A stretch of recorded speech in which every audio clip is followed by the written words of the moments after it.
Today I'm making two types of toffee crackers.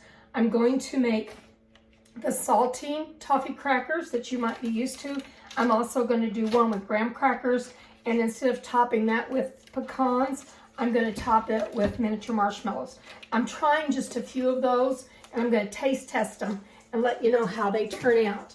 So first thing going into my pot is unsalted butter, and I'm using a cup, 2 sticks. If you all hear little patty paws walking around, that's my little dog. She's deaf, and she's almost 100% deaf, and she's blind except a little teeny bit of sight in one eye.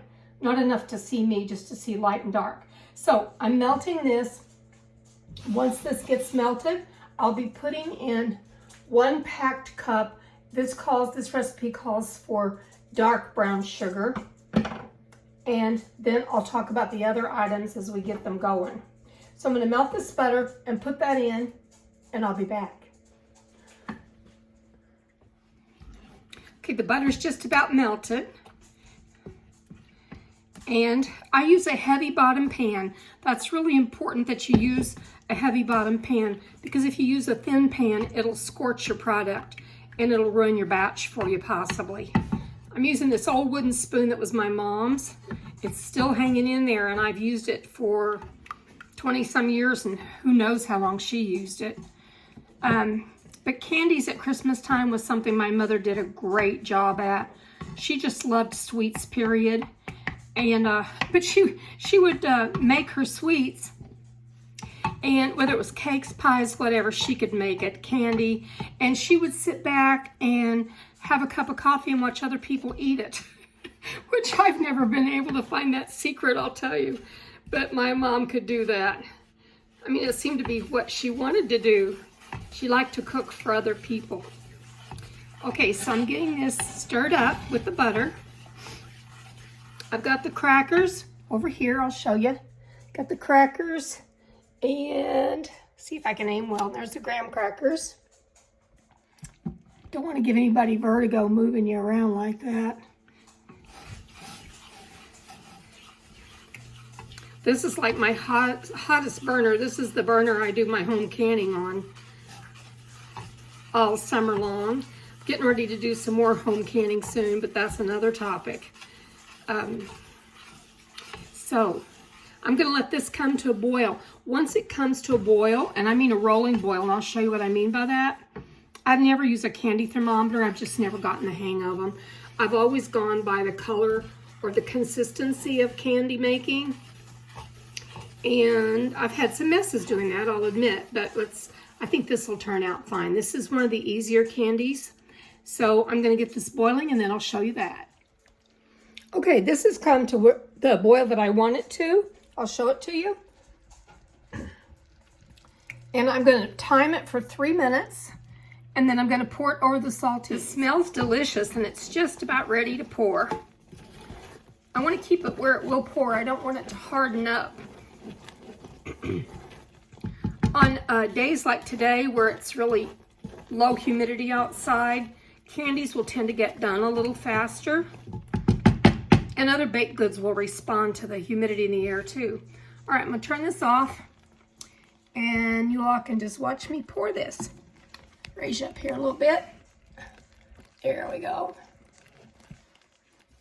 All right. I want to be sure that every little piece gets a drizzle. And there, I found out my toaster's going to be in the way a little bit. That's all right. I'm so glad that you all are with me today. I hope you'll come back, and my channel's about a lot more than making candies, and a lot more than gardening and preserving foods. But that's for another time too, that I'll be doing other things, and I'll let you know about that. Okay, I'll set that down, and I'm going to just smooth this out. It's already wanting to cool. I've got my oven set at 375, and I'm not sure if I told you that I'd done that or not. So I want y'all to be sure and know that. And I want this distributed evenly. I've got the oven at 375 because I'm going to stick this in the oven. Oh, I think it's going to be good over the graham crackers. It's just I like salty with sweet, so I'm not really sure that I'm going to be a person who loves the graham cracker. But I've made this before, and I have another YouTube video with it. And someone commented at that time that they really liked it as well, the same recipe. They liked it with the graham crackers. So let's see how that goes. All right, and while this is still hot, I'm gonna do something. Just get these. This is 2 cups of, this is, you could put any kind of chocolate you want on it. I'm putting just milk chocolate chips. And then I've got the pecans already. I'm not wanting to get too many of these chocolate chips onto the graham crackers. My dog is really pacing, and my vet says that she is now in cognitive decline because she's quite elderly. She's a little mix that was a little rescue dog from a puppy mill. So that's great. And you know, I think I'm going to make the decision. I'm making a decision here. I'm making the decision to go ahead and put these marshmallows on top of these so they can be melting, because it'll give it maybe a little bit of a s'mores thing, even though there's no chocolate involved. Some of it's going onto this onto the saltine part. I don't care. I know it's gonna taste good no matter what, and actually I'm just gonna purposely add some because I had some extras. There we go. Now this is going in the oven for just a few minutes. I'm gonna give it about 5 minutes in there. I want these chocolate chips to be able, I want the chocolate chips to be able to get a little bit more melt on them, and then I'm gonna just take an offset spatula, and then I'll put the pecans on top. Then cool down, and then I'll have the cup of coffee like my mom used to do, but I'm gonna have this with it. Okay, see you then. Okay, I got it out of the oven, and I spread with this offset spatula. I spread all of the chocolate, and then I put the pecans on top, and these are not, yeah, they're sticking together. They're melting together, and they're crunchy. So what I'm gonna do is I'm gonna cool this off. I'm gonna let it just cool at room temperature. Then I'm gonna break it up into pieces because it'll all kind of adhere together because of the toffee. But I did take a little bite of that toffee off of the spoon after it cooled, and it's really good. So I'll let you all know, and I'll give you the verdict on the graham cracker one because I've never tried that before. So I'll see you back. Okay, I'm back. These have cooled, and I'm getting ready to take a taste.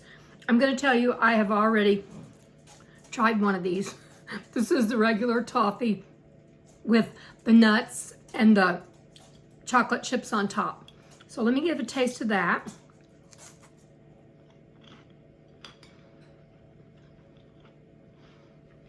I already knew that it was really good. Of course it is. If you've ever made it, you know how good it is. I don't have anything to clean my palate with. So I'm going to go on to, I broke one of the graham crackers in half so you could see it. And here's the other half, other quarter. And they did brown on the top a little bit.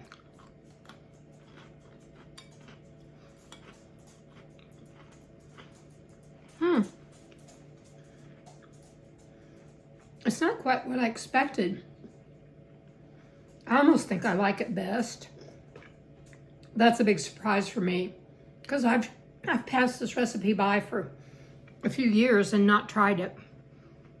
Where you just put nothing but marshmallows on top of the toffee.